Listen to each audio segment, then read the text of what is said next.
নমস্কার, শান্তন টিভির পর্দায় এই মুহূর্তে আমি রয়েছে দীপান্বিতা। চোখ রাখবো এখনকার মতো বিস্তারিত সংবাদে। মঙ্গলবার কুমারঘাট রেল স্টেশনে এক পণ্য স্টল এর আনুষ্ঠানিক উদ্বোধন করেন প্রধানমন্ত্রী নরেন্দ্র মোদী। ভিডিও কনফারেন্সের মাধ্যমে এর উদ্বোধন করেন তিনি। রাজ্য থেকে এই অনুষ্ঠানে উপস্থিত ছিলেন ভগবান চন্দ্র দাস।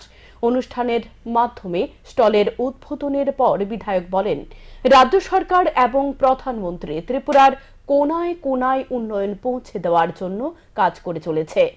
সারা রাজ্যের সাথে পাবিয়াছড়া বিধানসভা কেন্দ্রের ব্যাপক উন্নয়ন চলেছে এবং আগামী দিনেও এই উন্নয়নের ধারা অব্যাহত থাকবে বলে জানান বিধায়ক। সুতরাং আজকে আমি মাননীয় প্রধানমন্ত্রীজিকে অনেক অনেক ধন্যবাদ জানাবো। মাননীয় প্রধানমন্ত্রীজি সারা ত্রিপুরার সমগ্র ত্রিপুরাকে উনি নজর রাখছেন, তার সঙ্গে কুমারঘাটকে নজর রাখছেন। কুমারঘাটের প্রতি ওনার ধ্যান রয়েছে, কুমারঘাটকে কিভাবে ডেভেলপমেন্ট করা যায় তার জন্য উনি ভাবছেন। তার জন্য আমি অনেক অনেক ধন্যবাদ জানাবো নরেন্দ্র ভাই মোদীজিকে। আমি ধন্যবাদ জানাবো আমাদের রাজ্য সরকারকেও, যে সরকারও তার জন্য প্রচেষ্টা চালিয়ে যাচ্ছেন। আমাদের এই রাজ্য সরকার আজকে রাজ্যের কোনায় কোনায় আজকে উন্নয়ন পৌঁছে দিচ্ছেন। আমাদের কুমারঘাটে ইতিমধ্যে গত 6 বছরে আমরা অনেক উন্নয়ন করেছি। বিগত কয়েকটি নির্বাচনে দুষ্কৃতিকারীদের বেআইনি কার্যকলাপের বিরুদ্ধে নির্বাচন কমিশনের হস্তক্ষেপ নিয়ে বিরোধী রাজনৈতিক দলগুলো সন্তুষ্ট হতে পারেনি। তাই আসন্ন লোকসভা নির্বাচনে অবাধ শান্তিপূর্ণ ভোট রাজ্যের 2টি আসনে সম্পন্ন করার বিষয় নিয়ে রাজ্য নির্বাচন কমিশনের মুখ্য আধিকারিকের সাথে আলোচনা হয়েছে। রাজ্য নির্বাচন কমিশনের ডেপুটেশন প্রদান করে একথা বলেন লোকসভা নির্বাচনের কংগ্রেস পশ্চিম আসনের মনোনীত প্রার্থী আশিস কুমার সাহা। নির্বাচন কমিশনের মুখ্য আধিকারিকের কাছে তুলে ধরা হয়েছে রাজ্যের অস্থির পরিস্থিতিগুলি সম্পর্কে বিস্তারিত। নির্বাচন ঘোষণা হওয়ার সাথে সাথে যাতে এই ধরনের পরিস্থিতি থেকে মুক্ত হওয়া যায় এবং অবাধ শান্তিপূর্ণ নির্বাচন যাতে সম্পূর্ণ হয় সে বিষয়ে বলা হয়েছে বলে জানান তিনি। নির্বাচন কমিশনের মুখ্য আধিকারিক আশ্বস্ত করেছেন তিনি পুরোপুরি দায়িত্ব নিয়ে পদক্ষেপ গ্রহণ করবেন এবং প্রত্যেক ভোটারকে নিরাপদে ভোট কেন্দ্রে পাঠানোর জন্য ব্যবস্থা করবে বলেও আশ্বস্ত দিয়েছেন। অস্থিরতা, রাজনৈতিক এবং সামাজিক পরিস্থিতি, এই পরিস্থিতিগুলি তুলে ধরে আমরা নির্বাচন ঘোষণার সাথে সাথেই যেন এই ধরনের পরিস্থিতির মুক্ত হওয়া যায় এবং রাজ্যে নির্বাচন সুষ্ঠুভাবে সংগঠিত করার ক্ষেত্রে কমিশন যেন প্রয়োজনীয় পদক্ষেপ গ্রহণ করে, এই বিষয়গুলিকে সামনে রেখে আমরা কথাবার্তা বলেছি। আন্তর্জাতিক নারী দিবস উপলক্ষে মঙ্গলবার আগরতলা টাউন হলে এক অনুষ্ঠানের আয়োজন করা হয়। সমাজ কল্যাণ ও সমাজ শিক্ষা দপ্তরের উদ্যোগে এই অনুষ্ঠানের আয়োজন করা হয়। প্রদীপ প্রজ্বলন করে অনুষ্ঠানের উদ্বোধন করেন মন্ত্রী টিঙ্কু রায়। উপস্থিত ছিলেন মন্ত্রী শান্তনা চাকমা, ত্রিপুরা বিধানসভার মুখ্য সচেতক কল্যাণী রায়, বিধায়িকা মীনা রানী সরকার সহ অন্যান্যরা। অনুষ্ঠানে মন্ত্রী শান্তনা চাকমা বক্তব্য রেখে বলেন, নারী পুরুষ উভয়ে একে অপরের প্রতি শ্রদ্ধা থাকতে হবে, তাহলে সমাজ এগিয়ে যাবে। কারণ মহিলাদের ভূমিকা সমাজের মধ্যে অপরিসীম। তারা কঠোর পরিশ্রমী। এক ভারত শ্রেষ্ঠ ভারত এবং এক ত্রিপুরা শ্রেষ্ঠ ত্রিপুরা গড়তে মহিলাদের উন্নয়নের প্রয়োজন রয়েছে। তাই সরকার তাদের আত্মনির্ভর করতে চাইছে বলে জানান মন্ত্রী শান্তনা চাকমা। তিনি আরো বলেন, বর্তমান বাল্যবিবাহ নিয়ে সকলকে আরো বেশি সচেতন হতে হবে। বাল্যবিবাহের কারণে মেয়েদের উপর বড়সড় প্রভাব পড়ে। তাই আজকের দিনে দাঁড়িয়ে বাল্যবিবাহ বন্ধ করতে সকলকে শপথ নিতে হবে বলে জানান মন্ত্রী শান্তনা চাকমা। প্রত্যেকেই জানি 8ই মার্চ আমরা নারী দিবস উদযাপন করি। যদি আমরা দেখি, লক্ষ্য করি, তাহলে প্রতিদিনই আমাদের যে নারী দিবস আমরা ভাবতে পারি।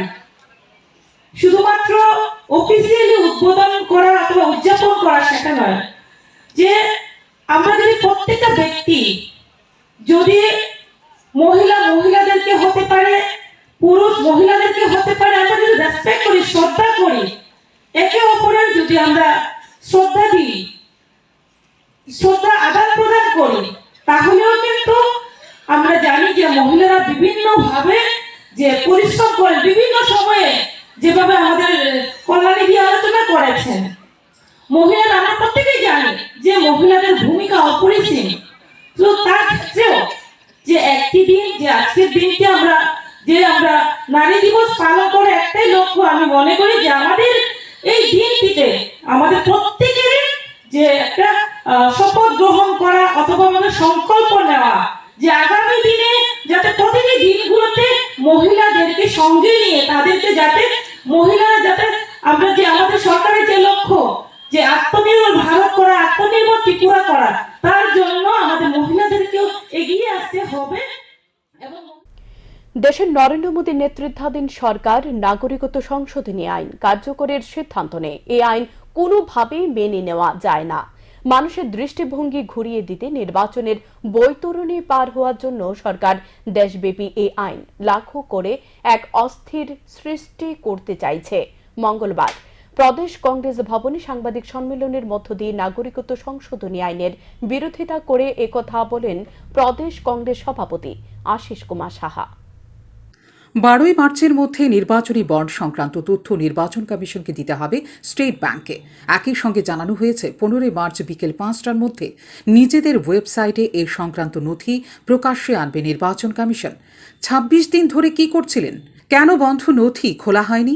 এসবিআইকে এই প্রশ্ন করে সুপ্রিম কোর্ট। তারপরেই দেশে নরেন্দ্র মোদী নেতৃত্বাধীন সরকার নাগরিকত্ব সংশোধনী আইন কার্যকরের সিদ্ধান্ত নেয়। এই আইন কোনোভাবেই মেনে নেওয়া যায় না। মানুষের দৃষ্টিভঙ্গি ঘুরিয়ে দিয়ে নির্বাচনে বৈতরণী পার হওয়ার জন্য সরকার দেশব্যাপী এই আইন লাগু করে এক অস্থিরতা সৃষ্টি করতে চাইছে। এর বিরুদ্ধে কংগ্রেস সোচ্চার হবে, জনগণের কাছে গিয়ে বিজেপির ষড়যন্ত্র রুখে দেবে।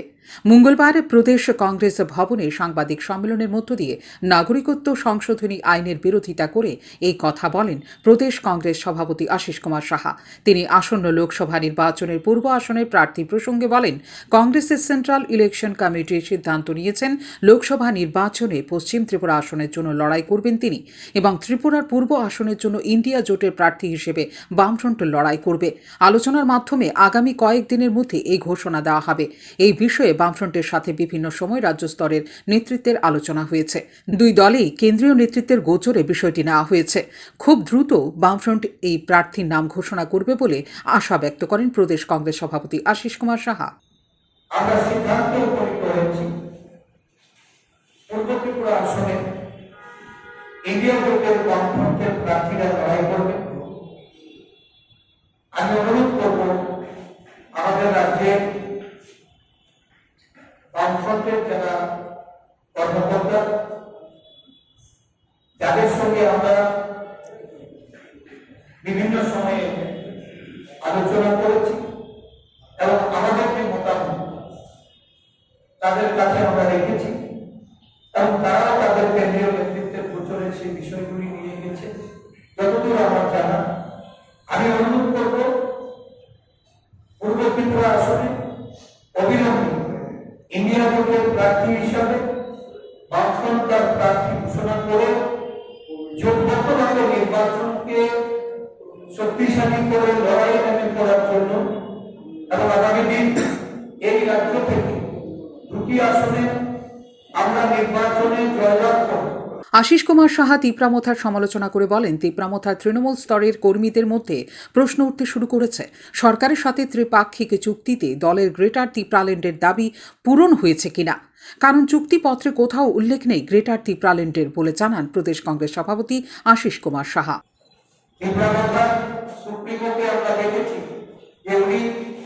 সাংবিধানিক সলিউশন, কনস্টিটিউশনাল সলিউশন, আমি জানি না কনস্টিটিউশন সলিউশনটা 125তম সংশোধনী এটা আদৌ এটা উনি ওই ধারাকে বিশ্বাস করে বা কংগ্রেসের এই প্রস্তাবকে তারা বিশ্বাস করে তারা সেখানে আবেদন করেছেন কিনা। যদি করে থাকে এই এগ্রিমেন্টে কোথাও কিন্তু এই বিষয়ে আয়োজিত সাংবাদিক সম্মেলনে এছাড়া উপস্থিত ছিলেন প্রদেশ কংগ্রেসের মুখপাত্র প্রবীর চক্রবর্তী। শান্তন টিভি। ভাগ্যের কাছে হেরে গেল এক তরুণী মা। ব্যাপক আনন্দের মধ্যে বাড়িতে চলছিল মেয়ের অন্নপ্রাশন। আর অন্নপ্রাশনের দিন যে মায়ের শেষ দিন, সেটা কে বা জানত। চুল্লির আগুন থেকে কয়েক সেকেন্ডের মধ্যে সারা শরীরে ছড়িয়ে পড়ে আগুন। বাড়ির লোকজনদের নজরে আসতে সাথে সাথে গৃহবধূ শিপ্রা সরকারকে নিয়ে আসা হয় জিবি হাসপাতালে, কিন্তু শেষ রক্ষা আর হলো না। মঙ্গলবার সকালে মৃত্যুর কোলে ঢলে পড়ে 20 বছর বয়সী শিশুর কন্যা মা শিপ্রা। ঘটনা তুলাবাগান এলাকায়। পরিবারের লোকজনদের কাছ থেকে জানা যায় 2 বছর আগে বিয়ে হয়েছিল শিপ্রার। স্বামীর নাম তপন সরকার। 7 মাস আগে তাদের একটি ফুটফুটে সন্তান জন্ম হয়। সোমবার ছিল বাড়িতে অন্নপ্রাশন। লোকজনদের ভিড় ছিল বাড়িতে। কোলে কান্না করছিল তার সন্তান, তাই খাবার বানাতে শিপ্রা গিয়েছিল রান্নাঘরে।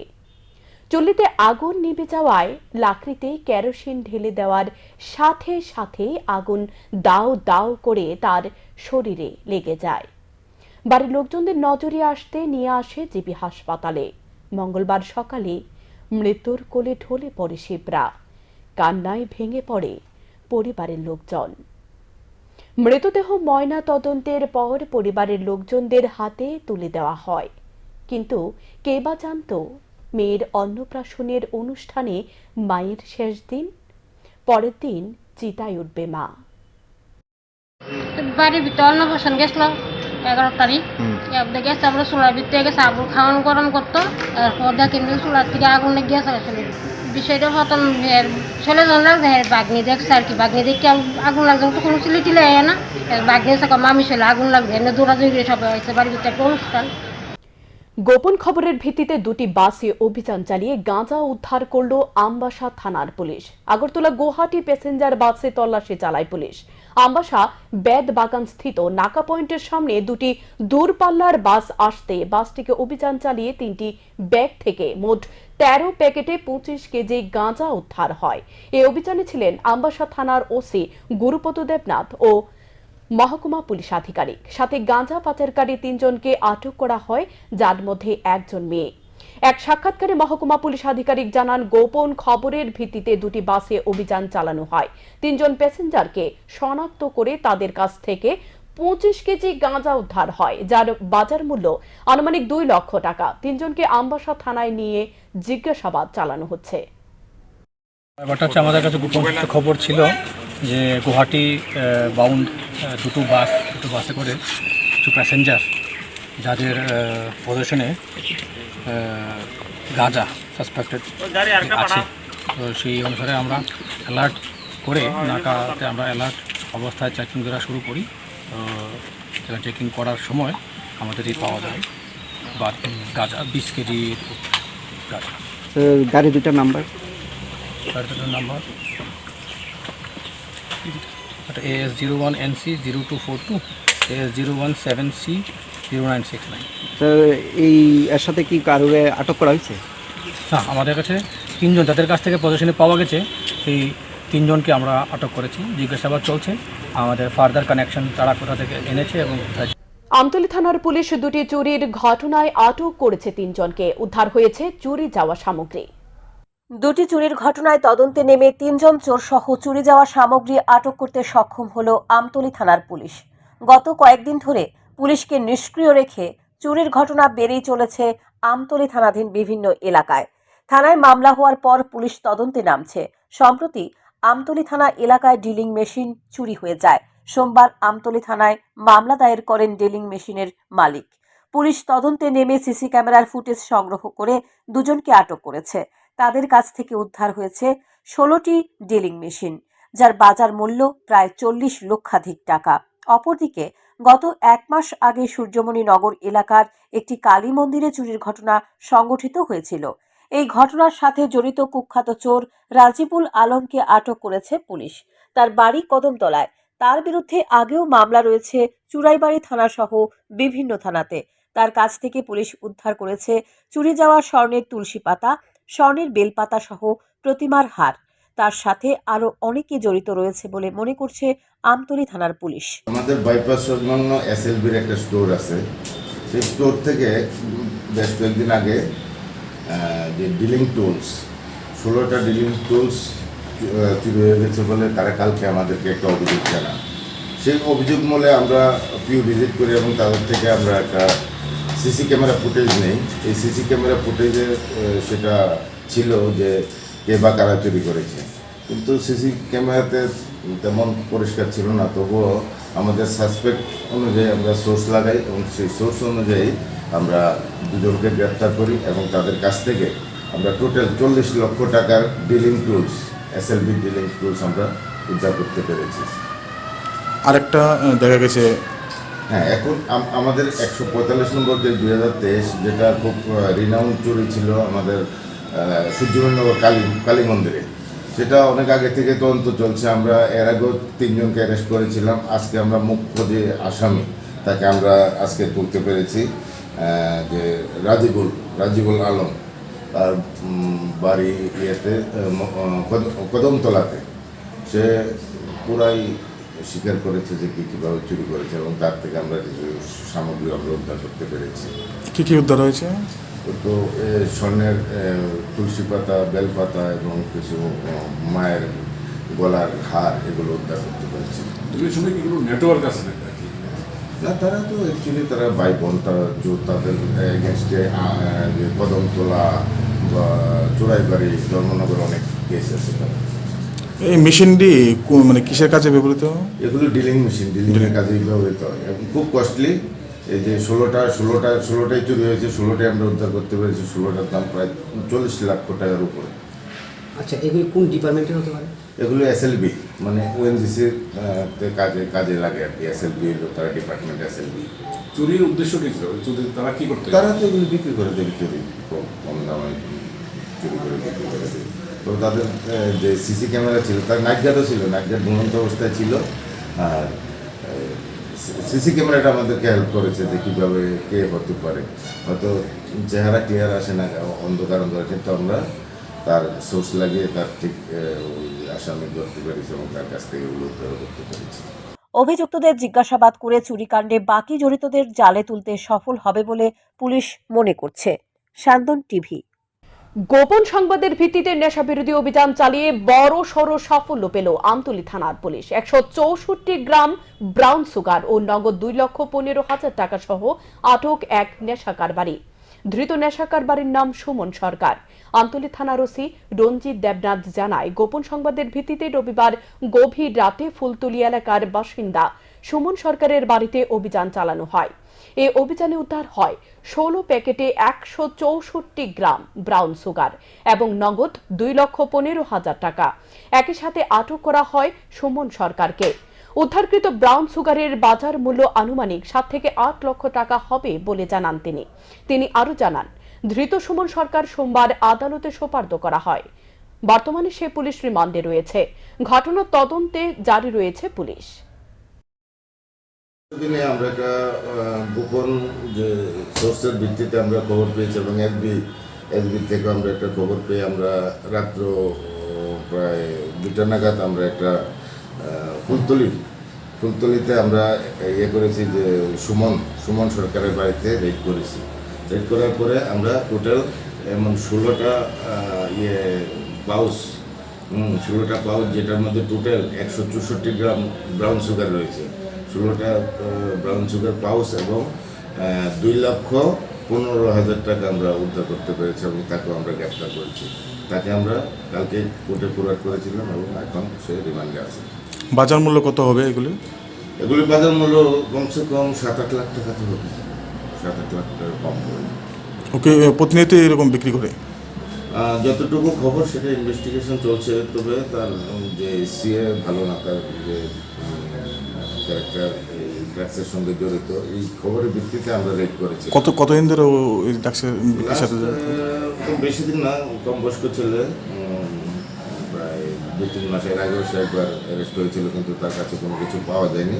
তার জন্য ওই সময় সে রক্ষা পেয়েছিল, কিন্তু এইবার আর রক্ষা পায়নি। ত্রিপুরা সীমান্তে আসাম পুলিশের হাতে আটক 1 কোটি টাকার নেশা জাতীয় কফ সিরাপ। একই সাথে আটক করা হয়েছে নেশা জাতীয় কফ সিরাপ পাচারের কাজে ব্যবহৃত গাড়ি সহ গাড়ি চালক ও সহচালককে।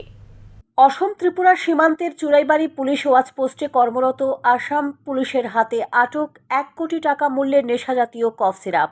একই সাথে আটক করা হয়েছে নেশাজাতীয় কফ সিরাপ পাচারের কাজে ব্যবহৃত গাড়ি সহ গাড়ির চালক ও সহচালককে।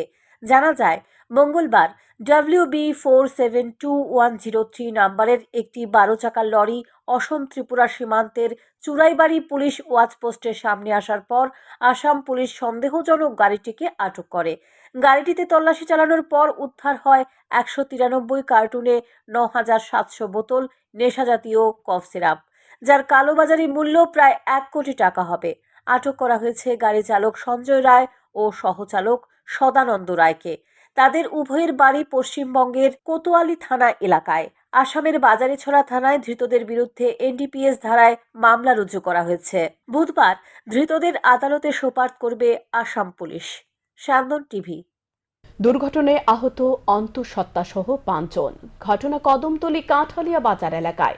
ঘটনার বিবরণে জানা যায়, TR01B 3009 নম্বরের অটো গাড়ি করে 5 মাসের অন্তঃসত্ত্বা রুহেলা বেগম তার মেয়ে শাহিদা আক্তারকে নিয়ে নবীনগর উদ্দেশ্যে যাওয়ার পথে পেছন থেকে TR07G 6274 নম্বরের বাইক দ্রুত গতিতে এসে নিয়ন্ত্রণ হারিয়ে অটো গাড়িকে সজোরে ধাক্কা দেয়।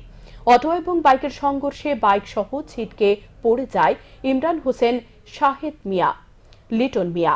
অপরদিকে অটো গাড়িতে থাকা 5 মাসের অন্তঃসত্ত্বা রুহেলা বেগম এবং ওনার মেয়ে শাহিদা আক্তার গুরুতরভাবে আহত হয়। অটো এবং বাইকের সংঘর্ষে বাইক ও অটো গাড়ির সামনের অংশ ভেঙে তছনছ হয়ে যায়। আহতদের উদ্ধার করে নিয়ে যাওয়া হয় বিশালগড় মহকুমা হাসপাতালে।